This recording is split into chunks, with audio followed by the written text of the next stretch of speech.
আসসালামু আলাইকুম রহমতুল্লাহি ওয়া বারাকাতুহু। আসলে ভিডিওটা ওপেন করার উদ্দেশ্য হলো দেখেন আমার একটা অর্ডার দিছে, এই যে অর্ডার।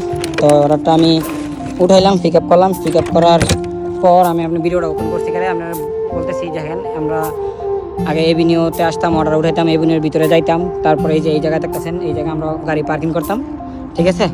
তারপরে দেখা গেল যে এখান থেকে ক্যান্সেল করে পার্কিং দিছে এই জায়গায় ব্রিজের নিচে। তো ব্রিজের নিচে আমার একটা গাড়ি, এখানে কয়েকটা গাড়ি আছে, জায়েজ আছে, কিতে আছে, তালাবাত আছে। তো বিশেষ করে দেখেন আমাদের এই ড্রেসটি আসলে এরকম একটা সমস্যা করতেছে বলার বাইরে।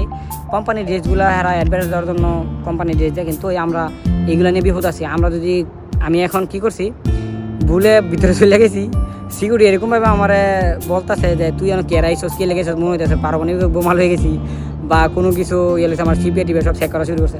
মানে এরকম পরিস্থিতি হয়ে গেছে। কয়দিন পরে আমাদেরকে বলবে যে গাড়ি রুম পার্কিং করে তারপরে অর্ডার উঠে আইস, এরকম সিস্টেম করবো, ঠিক আছে।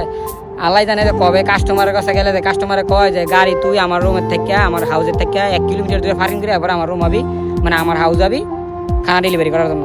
এটাই বাকি আছে দেখার, আর কিছু বাকি নেই। তো এরকম একটা পরিস্থিতি আছে বলা বাইরে। ফুড ডেলিভারি এত ইজি না, এই গরমের হুন্ডা নিয়ে আকাশ ভরা তারা দেখাই দিতেছে। সো ভালো থাকবেন, সুস্থ থাকবেন, আসসালামু আলাইকুম।